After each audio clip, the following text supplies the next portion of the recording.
untuk urusan pemimpin pemerintahan Abu Bakar menolak dinasti politik dan menggelar karpet merah untuk keluarganya.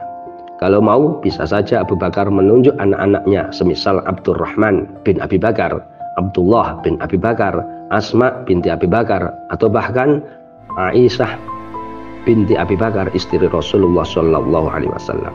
Tapi hal itu tidak ia lakukan, karena ini bukan masalah kebanggaan dan nama besar, tapi amanah yang harus dipertanggungjawabkan di hadapan Tuhan. Dinasti politik yang dibiarkan terus berkembang tanpa regulasi yang ideal akan mengancam keberlangsungan demokrasi. Impian demokrasi dari rakyat oleh rakyat untuk rakyat akan sulit tercapai. Yang akan terjadi justru tragedi dari dinasti oleh dinasti dan untuk dinasti. Rakyat pun hanya akan menjadi alat dinasti politik untuk mengguritakan pengaruhnya. Dalam sejarah pemerintahan Islam, Sayyidina Abu Bakar sebagai khalifah atau pengganti Rasulullah Shallallahu Alaihi Wasallam telah menekankan pentingnya memilih orang-orang yang punya kredibilitas untuk menjalankan pemerintahan sekaligus menolak dinasti politik secara tegas. Jelang kewafatannya, Sayyidina Abu Bakar memanggil beberapa orang untuk diajak diskusi tentang sosok yang akan menggantikan perannya di pemerintahan. Kemudian Sayyidina Abu Bakar memerintahkan Utsman agar menuliskan ucapannya untuk mengangkat Umar sebagai penggantinya. Bismillahirrahmanirrahim. Hadza ma ahida Abu Bakr bin Abi Quhafah ilal muslimin. Amma ba'du fa inni qad istakhlaftu 'alaikum Umar bin Al-Khattab wa lam alukum khairan. Bismillahirrahmanirrahim. Ini adalah maklumat Abu Bakar bin Abi Quhafah kepada kaum muslimin. Amma ba'du. Sungguh aku benar-benar telah menunjuk Umar bin Khattab sebagai penggantiku memimpin kalian, dan aku tidak hanya memilih yang baik untuk kalian, tapi yang terbaik. Sampai waktu catatan pergantian kepemimpinan dideklarasikan, rakyat pun sam'an wa ta'atan, kompak mengikuti petunjuk Sayyidina Abu Bakar.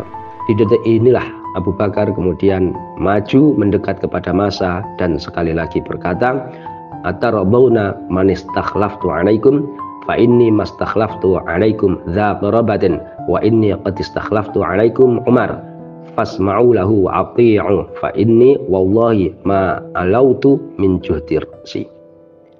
Apa kalian rela dengan orang yang telah aku tunjuk sebagai penggantiku untuk memimpin kalian? Karena sungguh aku tidak menunjuk orang yang punya hubungan kekerabatan denganku.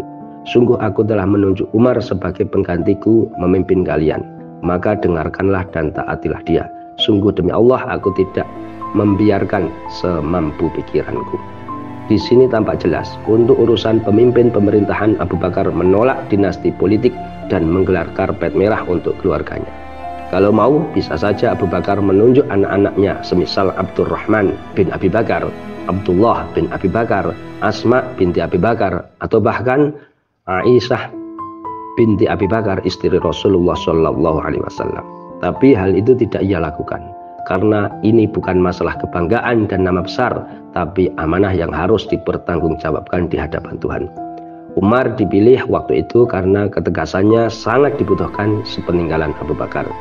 Hal ini bisa dibaca lebih lengkap dalam kitab Al-Kamil Fit Tarikh karya Ibnu Athir halaman 272 sampai 274 juz 2. Penolakan terhadap dinasti politik yang dilakukan oleh Abu Bakar ini di kemudian hari diwarisi oleh Abdurrahman bin Abu Bakar yang di kemudian hari menolak berbaiat kepada Yazid yang ditunjuk oleh ayahnya Muawiyah sebagai penguasa.